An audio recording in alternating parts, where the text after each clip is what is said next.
Hey guys, what's up? It's Kat. Welcome back to my channel. So I've already tried filming this one time and I hated it and I deleted everything because I was using customer voice. I'm sure you know what that is. Alright, so your total will be $6.50.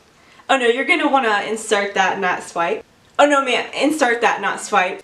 No, you have to insert, not swipe. Yes ma'am. So yeah, that's what I was doing, and I don't want to talk to you guys like your customers because they're not. I try to talk to you like as if you're sitting right next to me and I'm actually like sharing these products with you, but sometimes it's hard to find a mix between using your regular talking voice and throwing in a bit more enthusiasm.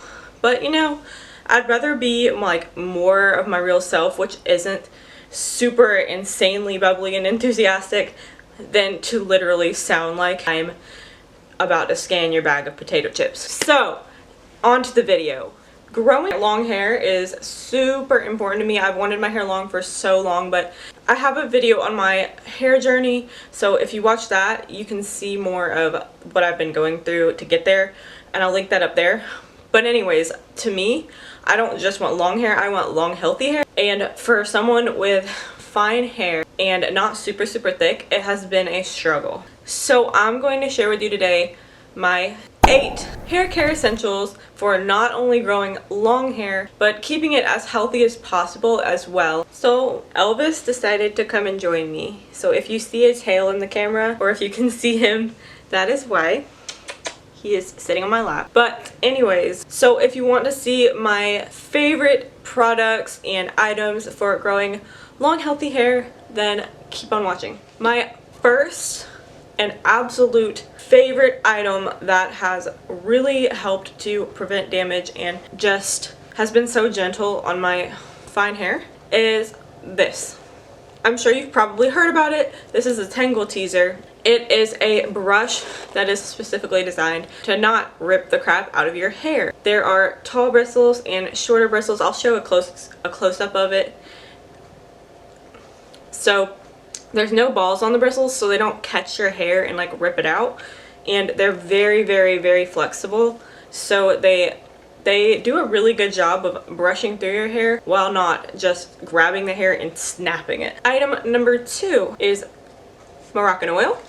And if you watch my channel, you'll probably notice that I'm not like a huge oil person. I do like to put them in my masks occasionally and sometimes on my ends, but I do have low porosity hair, and if you don't know what porosity is, I'll link my video on that above and below as well. But my hair is low porosity, so it has a hard time absorbing things, so oils for me tend to just sit on my hair if they're too heavy. But I do really like Moroccan Oil. It's not extremely heavy, and I love the smell of it. I think the smell is like the reason it's my favorite oil, but I like to just use this and put it on my hair when I have flyaways, and it really does help to smooth them down. I did forget to mention this at the beginning, but all of these products that I'm mentioning will be in the description box below if you're interested in checking them out.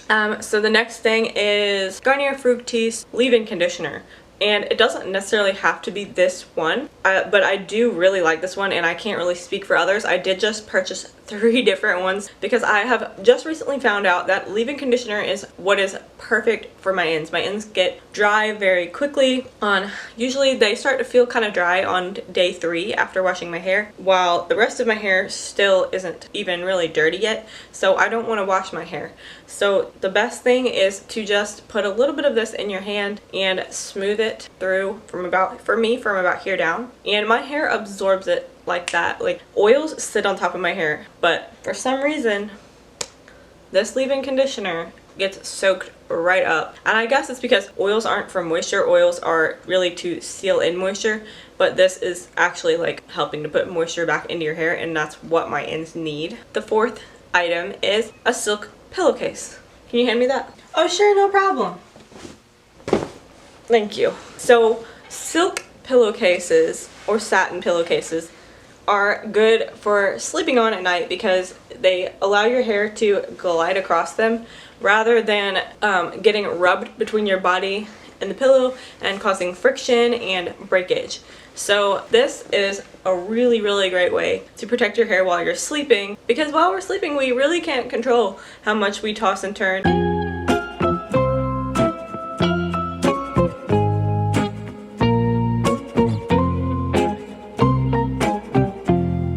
we can help to prevent our hair from breaking a little bit just by changing the material that we sleep on. The fifth thing is this doll. Just kidding, that was literally just laying next to me. I don't even know why I showed you that, but for real, the next fifth thing is my hair sticks. And I have a video on my hair stick collection if you want to go check that out. Again, I'll have it linked below and above, but these are so great for putting your hair in a bun and not having to use a hair tie, because when you use a hair tie and you're trying to get it out, your hair gets all tangled up in it and then you end up ripping out your hair.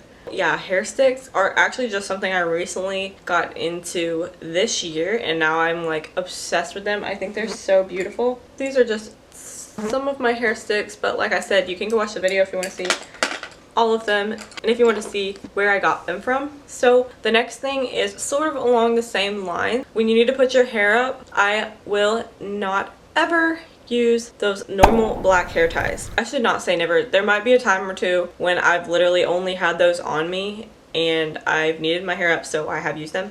But if I can avoid it, I will not use them. I use scrunchies, specifically silk scrunchies. They literally just glide through your hair.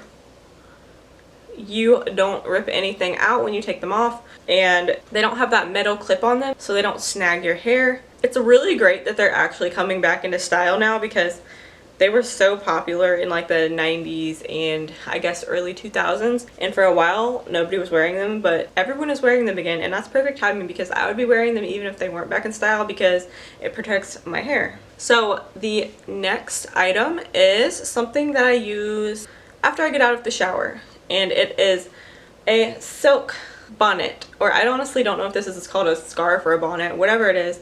Instead of using a towel to rub my hair dry, I use this because, again, it causes less friction. It actually helps to keep your hair from drying as frizzy as well. You can also sleep in these if you want to super protect your hair from breaking as you toss and turn at night, or you can go and get a bonnet. I do have one of those too, but I have no clue where it is. If I can find it, I'll show it in this video.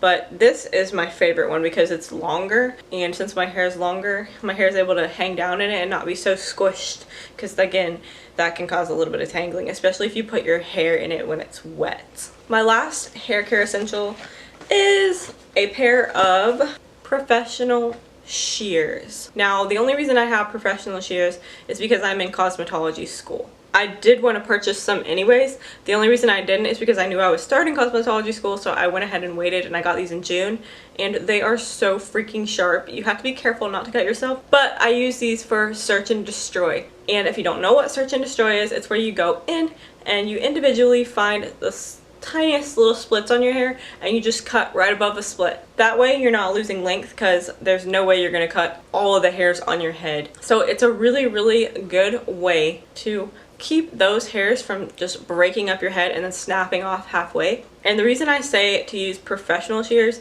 is because if you use like dull scissors, sometimes they do more bad than they do good, because if you cut a split with dull scissors and they're not super sharp, then it's almost like you're rubbing the hair, which again can cause another split. So I feel better when I use my professional shears. I did use other scissors before that, but they were pretty sharp too. So just make sure if you're not using professional ones that they are sharp and they're not just like your child's craft scissors, because I don't know about that.